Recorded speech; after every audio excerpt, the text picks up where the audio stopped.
Hello बच्चों, welcome to our channel. आज मैं कुछ डाल रहा हूँ इंपॉर्टेंट क्वेश्चंस आपके लिए, जो क्लास 10 साइंस के जो बच्चे हैं जो बोर्ड में अपेयर हो रहे हैं उनके लिए काफ़ी इंपॉर्टेंट क्वेश्चंस हैं।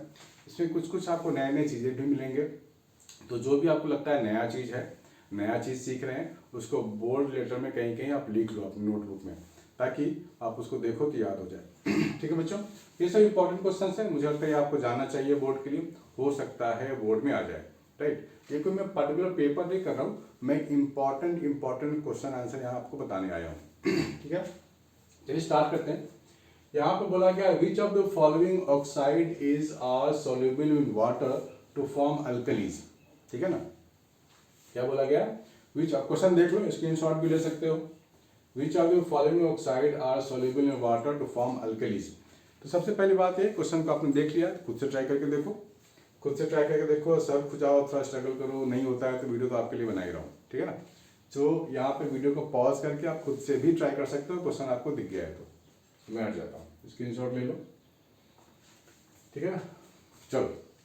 तो बेसिकली सबसे पहली बात तो ये है कि जो मेटल ऑक्साइड होते हैं जनरली वो सॉल्युबल होते हैं और वो अल्कलीज बनाते हैं, वाटर सॉल्युबल होते हैं। लेकिन जो नॉन मेटालिक ऑक्साइड होते हैं वो वाटर के साथ मिलके एसिडिक बनाते हैं, एसिडिक सॉल्यूशन बनाते हैं। तो यहाँ पर बोला गया अल्कलीज। तो यहाँ कौन कौन सा मेटल है, कौन कौन सा नॉन मेटल है, आपको पहचान में तो आता ही होगा। Sulphur is non metal, nitrogen is non metal. तो ये जो बनाएंगे वाटर के साथ वो अल्कली नहीं बनाएंगे, वो एसिड बना लेंगे। तो ये दोनों ऑप्शन तो खत्म हो गया। ये दोनों मेटल है, तो ये दोनों मेटल है, इसको हम लोग सॉल्युबल बनाएंगे तो अल्कलीज बनेंगे। ठीक है ना, तो आप लिख लो metallic oxides like this to make alkalis upon solution with water, and non metallic things, non metallic oxide make acidic. तो ऑप्शन क्या मारे हम लोग, 1 एंड 3, 1 एंड 3 मार दिया हम लोगों ने। विनय ऑब्जर्व, क्वेश्चन नंबर 2, ध्यान से देखना है बच्चों, आपको बहुत कुछ सीखने को मिलने वाला है। Vinay observe that the stain of curry on a white shirt becomes reddish brown when soap is scrubbed on it. करी में जब सोप लगाएंगे तो रेडिश ब्राउन हो जाएगा बोल रहा है, but it turns yellow again when the shirt is washed with plenty of water. सबसे पहली बात आपको क्या समझना है, आपको ये समझना है कि यहाँ पर हम लोग टर्मरिक इस्तेमाल करते हैं करी में, टर्मरिक। और टर्मरिक क्या होता है, ये एसिड बेस इंडिकेटर होता है, एसिड बेस इंडिकेटर होता है, नेचुरल इंडिकेटर भी इसको बोलते हैं। क्या बोलते हैं, नेचुरल इंडिकेटर। जब इसमें हम लोग बेस डालते हैं ना, देखो सोप क्या होता है, सोप एक बेस होता है।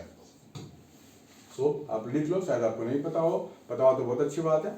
सोप एक बेस होता है। जैसे हम टर्मरिक में कोई भी बेस डालेंगे ना, इंडिकेटर है ये, इंडिकेटर में बेस डालेंगे तो ये रेडिश ब्राउन बनाएगा। ठीक है ना, reddish brown. So basically, due to the basic nature of soap, since turmeric is acid-base indicator, it turns the solution turns reddish brown. Basic soap के कारण ये हो रहा है।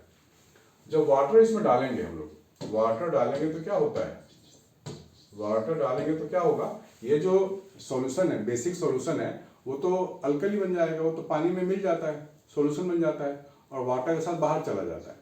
जब ये पूरा बेस बाहर चला जाएगा तो टर्मरिक अपनी वापस येलो कलर में आ जाएगा। हाँ, ये इसका आंसर होगा। ठीक है, मैं फिर से रिपीट कर रहा हूँ, turmeric acid base indicator, when react with soap that is a basic in nature, it becomes reddish brown. When it is washed with plenty of water, the base which is soluble with water washed away and turmeric again gains its original color that is yellow. ठीक है ना, easy है, चलो अच्छी बात है।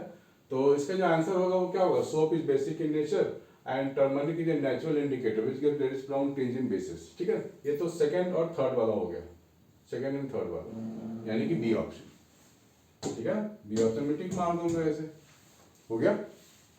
चलो, ये आपके लिए इंपॉर्टेंट है बच्चों, और इसके पहले भी कुछ इंपॉर्टेंट चीजें हैं, ये भी कर लेंगे हम लोग। नेचर पोजीशन, इसके पहले आप ये कर लो, ये वाला, what is the effective resistance between the point P and Q। ठीक है ना, what is the effective resistance between the point P and Q in the circuit shown below. तो P और Q के अक्रॉस आपको रेजिस्टेंस फाइंड करनी है, तो आपको यहाँ पकड़ना पड़ेगा। देखो ये दोनों सीरीज में है, ये दोनों भी सीरीज में है, ये दोनों भी सीरीज में। तो 3 और 3 6 हो गया, 3 और 3 6 हो गया। अब फिर से डायग्राम ड्रॉ करो। डायग्राम ड्रॉ करके आप क्या दिखाओगे? आप दिखाओगे ऐसे, this is P, this is Q। देखो जिसके अक्रॉस निकालना है ना उसको बिल्कुल छोड़ दो, उसको लास्ट में करेंगे, उसको लास्ट में ही किया जाता है। ये 6 हो गया, ये 6 हो गया, तो इसके क्रॉस आप दिखाओ ऐसे, दिस इज 6 ओम। इसके क्रॉस आप दिखाओ ऐसे, this is 6 ohm and this is 3 ओम। ठीक, ये हो गया। अब देखो ये तीनों कैसे हैं? पैरेलल में है, ठीक है ना। तो क्या लिखेंगे? 1/6 plus 1/3 plus 1/6 is equal to 1/2। ठीक है, तो कैलकुलेट कर लो तो क्या हो जाएगा? 2/6 plus 1/3 is equal to 1/r। तो ये कट जाएगा, 1/3 प्लस 1/3 दिस इज 2/3।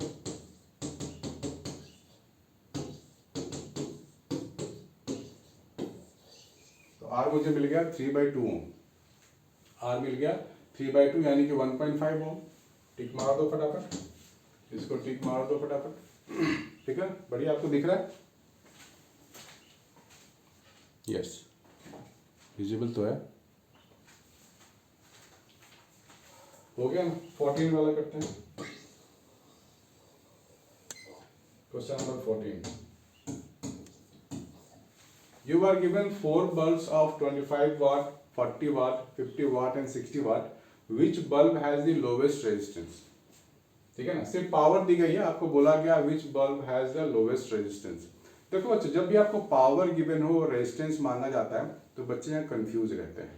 आपको इतना ध्यान रखना है कि जो आप किसी बल्ब को अगर किसी बैटरी के अक्रॉस लगाएंगे, बैटरी का कांस्टेंट, बैटरी तो खैर कांस्टेंट ही होगा, मतलब उसका जो वोल्टेज होगा वो कांस्टेंट होगा। तो हम लोग सिर्फ लगा सकते हैं ये वाला फॉर्मूला, P = V²/R, यानी कि power inversely related to the resistance. ठीक, पावर ज़्यादा तो रेजिस्टेंस सबसे कम, ठीक है ना। और तो इसके अकॉर्डिंग कह सकते हैं कि 60 वाट सबसे ज़्यादा पावर है तो इसकी रेजिस्टेंस सबसे कम होगी। ठीक, और 25 वाट सबसे ज़्यादा है, पावर है, तो इसकी रेजिस्टेंस सबसे कम पावर है तो इसकी रेजिस्टेंस सबसे ज़्यादा होगी। ठीक है, इस तरह से हम लोग इसका आंसर कर सकते हैं। तो इसको नोट करते जाओ बच्चों। इसके बाद एक और क्वेश्चन कर लेते हैं।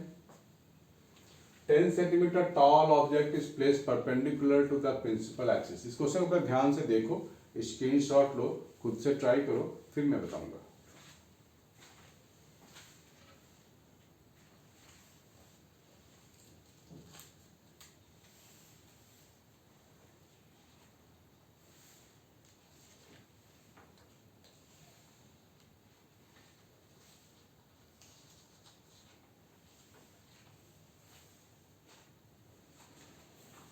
होगा, ट्राई करें।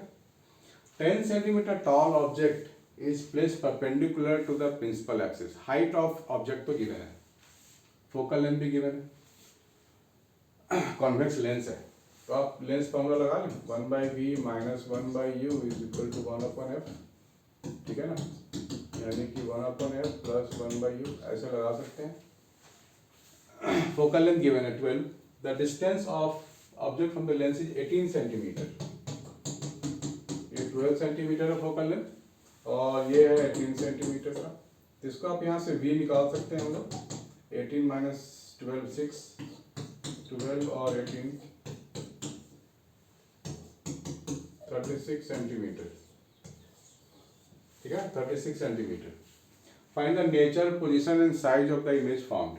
Find the nature, position and size of the image found. तो पोजीशन तो हमने फाइंड कर लिया, +36 यानी कि दूसरी तरफ बनेगा। मैग्निफिकेशन लिख लेते हैं v/u, height of image upon height of object. ये फॉर्मूला आपको याद होनी चाहिए। v 36 है और u -18 है।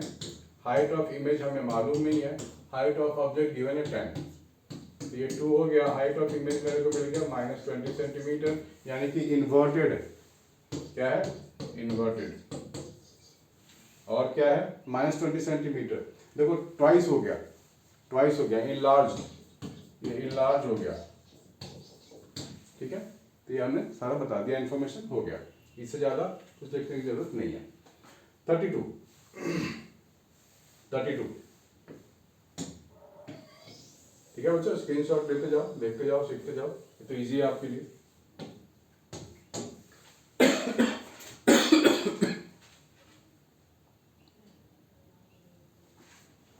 ठीक है, दूसरा 32 का है, नाइक्रोम वायर ऑफ लेंथ है, resistance of how the resistance of the wire change, only length of the wire is double. हमारे पास एक वायर है ऐसा, इसको डबल कर दिया गया, यानी कि यहाँ पे एक और वायर ऐसे जोड़ दिया गया होगा, तो रेजिस्टेंस तो खैर डायरेक्टली रिलेटेड टू लेंथ होता है, तो रेजिस्टेंस कितना 10 ओम है, तो 10 ओम की जगह 20 ओम हो जाएगा, लेंथ बड़ी होगी तो। Diameter of the wire is double, diameter को डबल कर दिया, यानी इसके ऊपर एक और वायर ऐसा लगा दिया गया होगा और इसको बना दिया गया होगा डबल। तो रेजिस्टेंस क्या होता है, इनवर्सली प्रोपोर्शनल टू एरिया होता है, और एरिया क्या होता है, पाई आर स्क्वायर होता है। ठीक है ना, और रेडियस क्या होता है, ट्वाइस ऑफ रेडियस करेंगे तो डी हो जाएगा। ठीक है ना, तो आर की जगह मैं डी बाई टू लिखूंगा, आर की जगह क्या लिखेंगे, डी बाई टू का स्क्वायर। इसका क्या मतलब हुआ, इसका मतलब हो गया 4 बाई डी, 4 टाइम्स हो जाएगा, 4 बाई डी, 4 ऊपर चला गया, डी नीचे है। पहले क्या था, पहले आर, अभी तो आर को हम लोगों ने क्या लिखा है, डी बाई टू लिखा है, होता भी है। अब यहाँ पे देख लो, आर ये इनवर्सली रिलेटेड हुआ, जो रेजिस्टेंस है वो डायमीटर स्क्वायर का इनवर्स का रिलेशन है। अब यहाँ पे बोला गया है कि डबल हो गया है, तो यहाँ 2 करना पड़ेगा, ट्वाइस। ये तो इनिशियल कंडीशन हुआ, ट्वाइस के लिए क्या करेंगे हम लोग, ये हो जाएगा 2d का स्क्वायर, यानी कि 1/4। ठीक है, 1/4 कैसे आया देख लो, 4d स्क्वायर।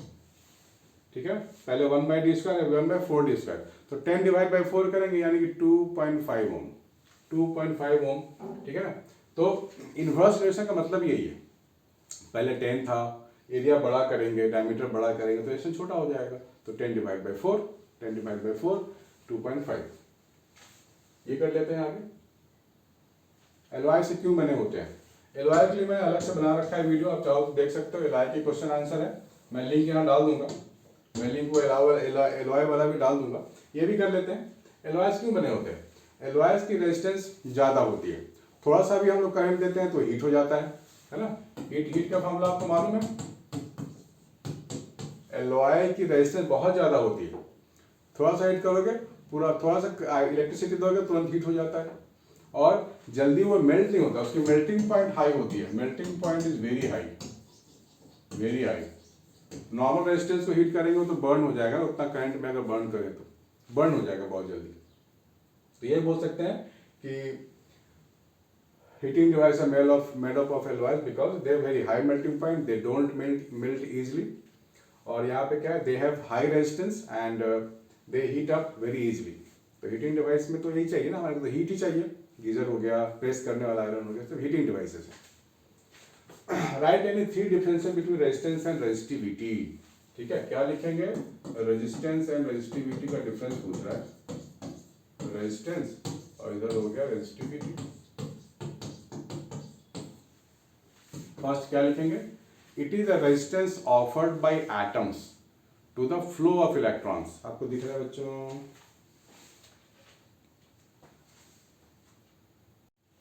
क्या लिखेंगे, it is the resistance, it is the resistance offered by the atoms to the flow of electrons. It is the, आपके सामने लिखता हूं मैं, resistance of atoms to the flow of electrons, to the flow of electrons। ठीक है, okay. और resistivity क्या है, रेजिस्टिविटी इज द यूनिट, इसको कैसे डिफाइन करेंगे, यहाँ लिख सकते हैं, it is the resistance of unit length of wire, unit length of wire. क्या लिखेंगे, it is the resistance of unit length of wire having unit area of cross section. है ना, इसको भी डिफाइन कर दिया, इसको भी डिफाइन कर दिया। लेंथ 1 ले लेंगे, एरिया 1 ले लेंगे, तो वो भी रेजिस्टेंस ही है, रेजिस्टिविटी एक तरीके का रेजिस्टेंस ही है। सेकंड, इसका जो एसआई यूनिट है, एसआई यूनिट कितना ओम है, ठीक है ना, और इसका एसआई यूनिट क्या है, ohm into metre, ohm into metre है, बढ़िया ना, ठीक। Third, it depend upon length, area and temperature. It depend upon